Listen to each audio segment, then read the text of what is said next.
Hello, people of God, how are you doing?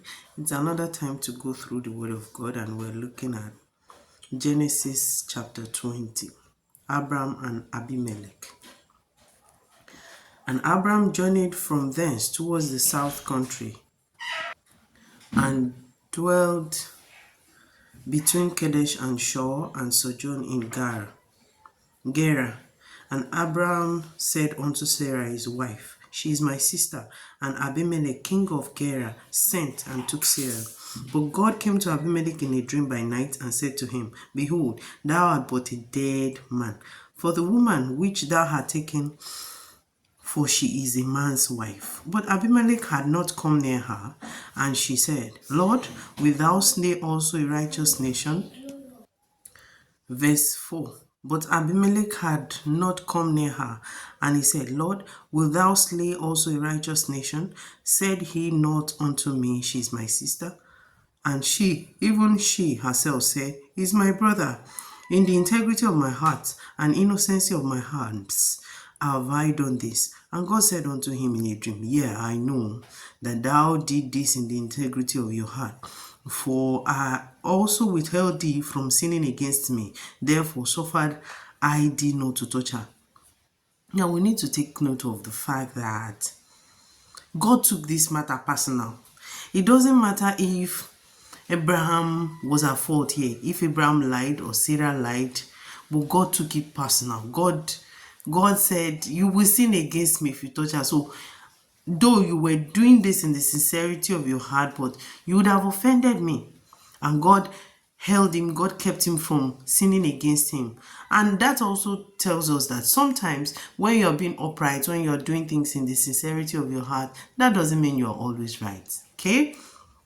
And this was God correcting Abimelech. Verse 7, Now therefore restore the man his wife, for he is a prophet, and he shall pray for thee, and thou shalt live. And if thou restore her not, know thou that thou shalt surely die, thou and all that are dying. Therefore Abimelech rose early in the morning and called all his servants and told these things in their ears. And the men were sore afraid. Then Abimelech called Abram and said unto him, What hast thou done unto us? And what have I offended thee, that thou hast brought on me and on my kingdom a great sin? Thou hast done deeds. Thou hast done deeds unto me that ought not to be done.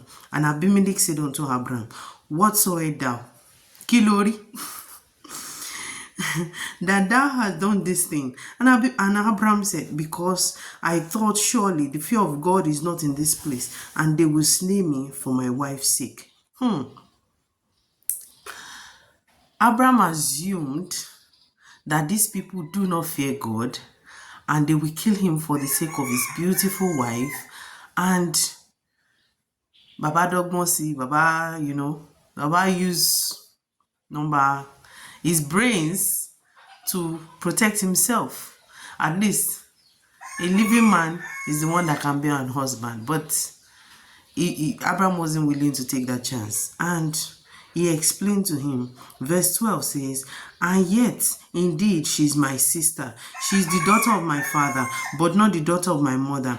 And she became my wife. And it came to pass, when God caused me to wander from my father's house, that I said unto her, This is thy kindness which thou shalt shew unto me. At every place without we shall come, say of me, He is my brother. And Abimelech took sheep, oxen, and men servant and women servant, and gave them to Abraham, and restored him Sarah his wife. And Abimelech said, Behold, my land is before thee. Dwell there, it pleased thee. And unto Sarah he said, Behold, I have given your brother 1,000 pieces of silver. Behold, he is to thee a covering of the eyes. Unto all, he is to thee a covering of the eyes, unto all that are with thee, and with all others. Thus she was reproved.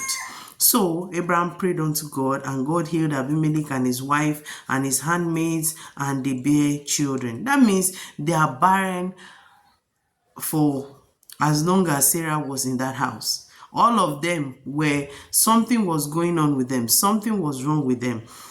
And the Lord had fast. Okay, Verse 18 said, for the Lord had fast closed up all the wombs of the house of Abimelech because of Sarah, Abraham's wife. Wow. And someone argues that keeping or having a relationship with God is just a thing. It's more than just a thing. Like, everything depends on it. Everything depends on it. If you don't see from anywhere, see from this point of view, keep enjoying Jesus.